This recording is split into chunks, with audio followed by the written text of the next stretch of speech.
Aristotelianism is a tradition of philosophy that takes its defining inspiration from the work of Aristotle. The works of Aristotle were initially defended by the members of the Peripatetic school, and, later on, by the Neoplatonists, who produced many commentaries on Aristotle's writings. In the Islamic world, the works of Aristotle were translated into Arabic, and under philosophers such as Al-Kindi, Al-Farabi, Avicenna, and Averroes, Aristotelianism became a major part of early Islamic philosophy. Moses Maimonides adopted Aristotelianism from the Islamic scholars and based his famous guide for the Perplexed on it, and that became the basis of Jewish Scholastic Philosophy. Although some knowledge of Aristotle's logical works was known to Western Europe, it wasn't until the Latin translations of the 12th century that the works of Aristotle and his Arabic commentators became widely available. Scholars such as Albertus Magnus and Thomas Aquinas interpreted and systematized Aristotle's works in accordance with Christian theology,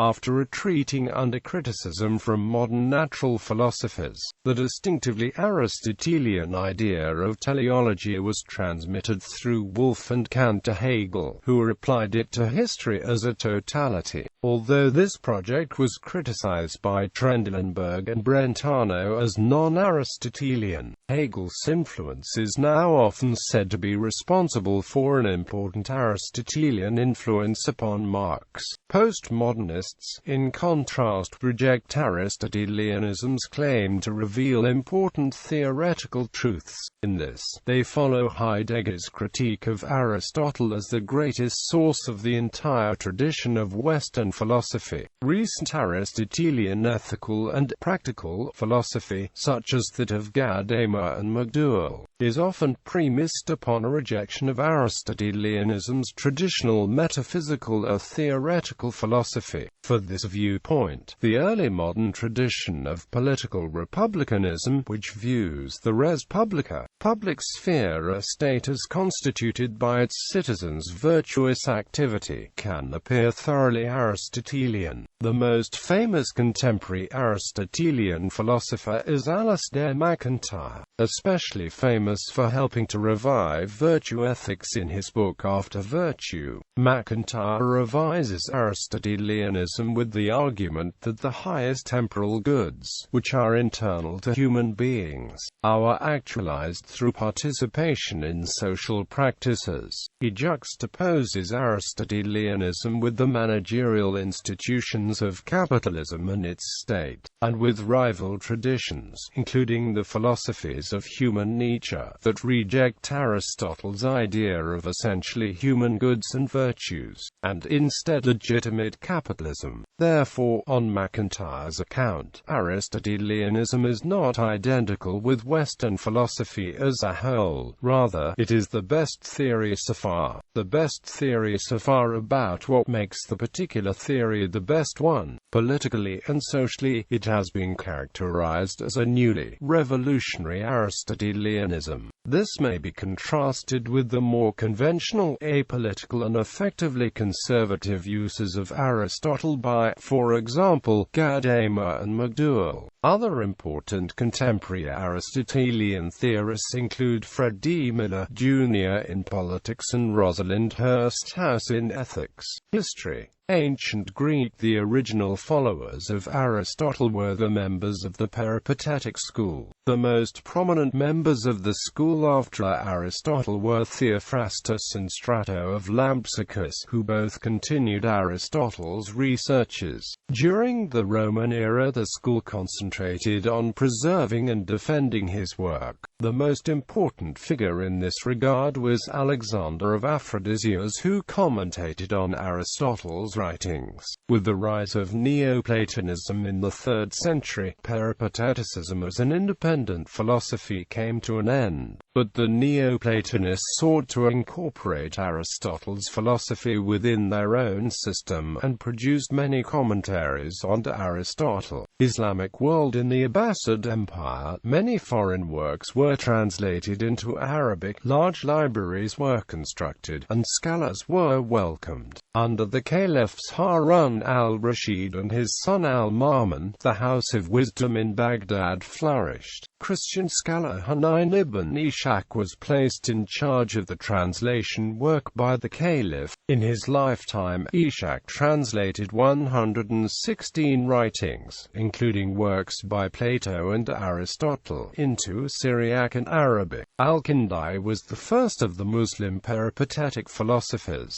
and is known for his efforts to introduce Greek and Hellenistic philosophy to the Arab world. He incorporated Aristotelian and Neoplatonist thought into an Islamic philosophical framework. This was an important factor in the introduction and popularization of Greek philosophy in the Muslim intellectual world. The philosopher Al-Farabi had great influence on science and philosophy for several centuries, and in his time was widely thought second only to Aristotle in knowledge. His work, aimed at synthesis of philosophy and Sufism, paved the way for the work of Avicenna. Avicenna was one of the main interpreters of Aristotle. The school of thought he founded became known as Avicennism, which was built on ingredients and conceptual building blocks that are largely Aristotelian and Neoplatonist. At the western end of the Mediterranean Sea, during the reign of Al-Hakam II in Córdoba, a massive translation effort was undertaken, and many books were translated into Arabic. Averroes, who spent much of his life in Córdoba and Seville,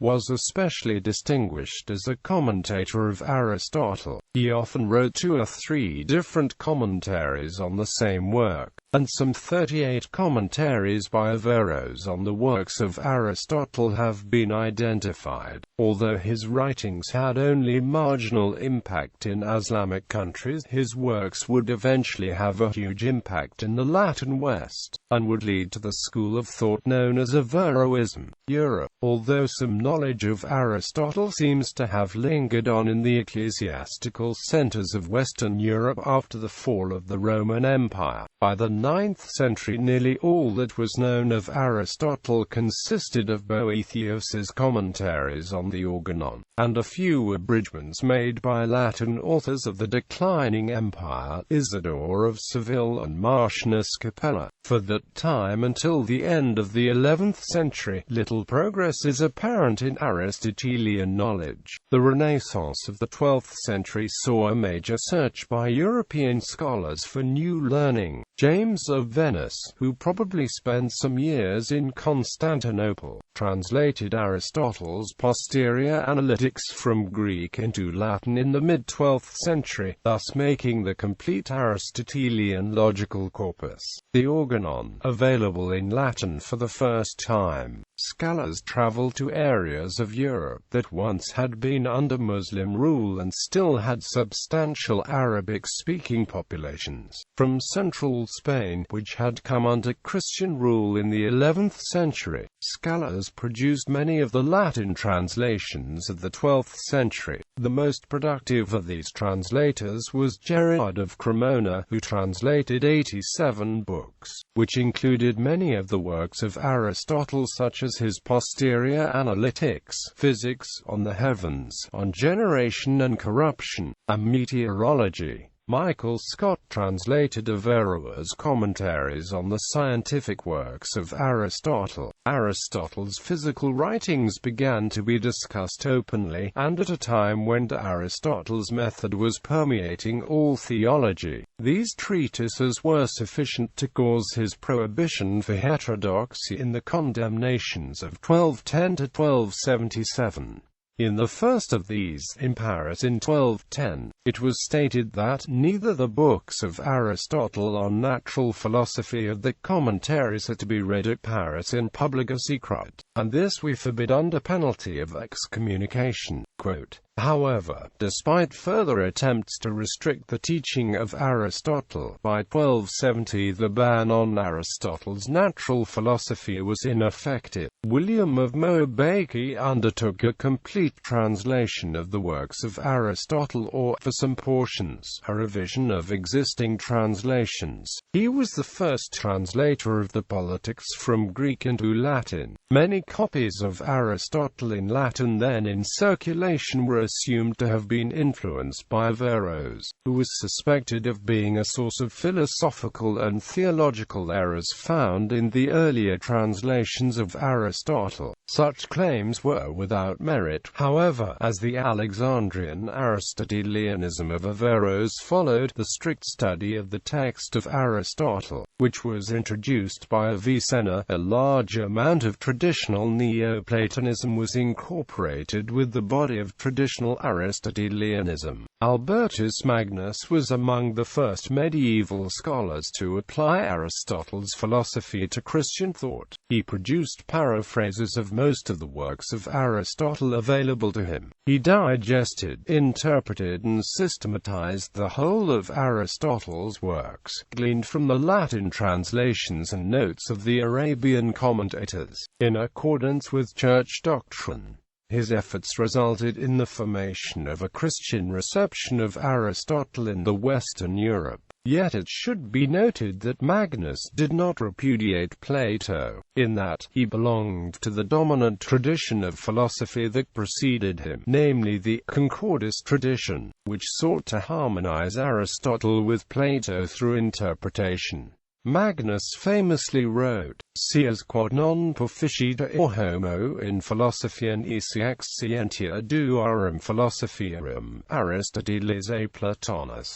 Quote, Thomas Aquinas, the pupil of Albertus Magnus, wrote a dozen commentaries on the works of Aristotle. Thomas was emphatically Aristotelian. He adopted Aristotle's analysis of physical objects, his view of place, time and motion, his proof of the prime mover, his cosmology, his account of sense perception and intellectual knowledge, and even parts of his moral philosophy. The philosophical school that arose as a legacy of the work of Thomas Aquinas was known as Thomism, and was especially influential among the Dominicans, and later, the Jesuits.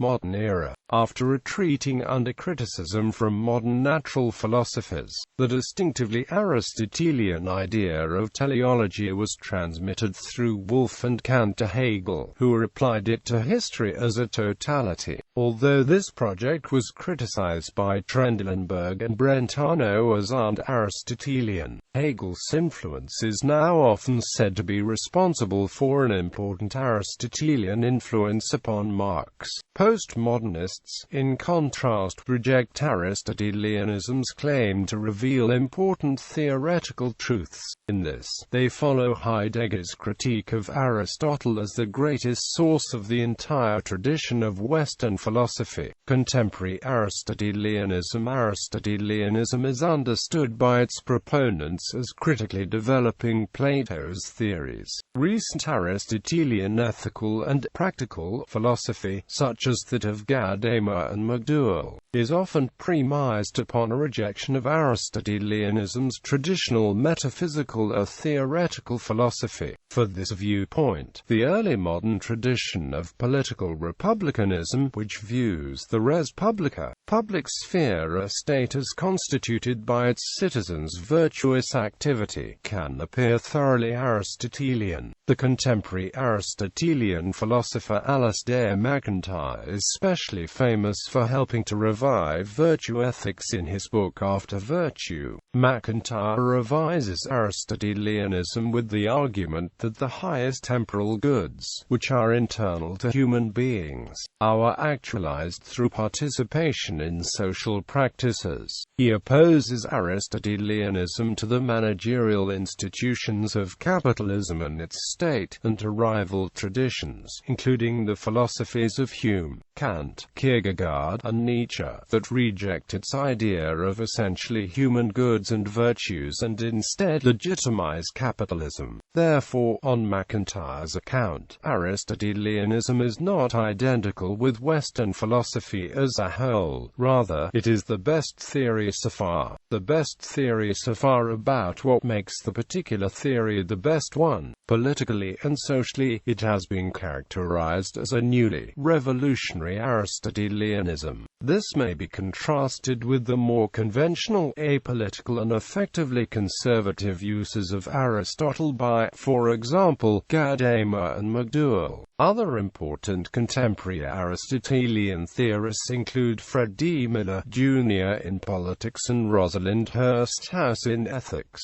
In metaphysics, an Aristotelian realism about universals is defended by such philosophers as David Mallet Armstrong and Stephen Mumford, and is applied to the philosophy of mathematics by James Franklin. Criticism. Bertrand Russell criticizes Aristotle's logic on the following points. The Aristotelian system allows formal defects leading to bad metaphysics. For example, the following syllogism is permitted: all golden mountains are mountains, all golden mountains are golden, therefore some mountains are golden, which insinuates the existence of at least one golden mountain. Furthermore, according to Russell, a predicate of a predicate can be a predicate of the original subject, which blurs the distinction between names and predicates with disastrous consequences. For example, a class with only one member is erroneously identified with that one member, making impossible to have a correct theory of the number one. The syllogism is overvalued in comparison to other forms of deduction. For example, syllogisms are not employed in mathematics since they are less convenient.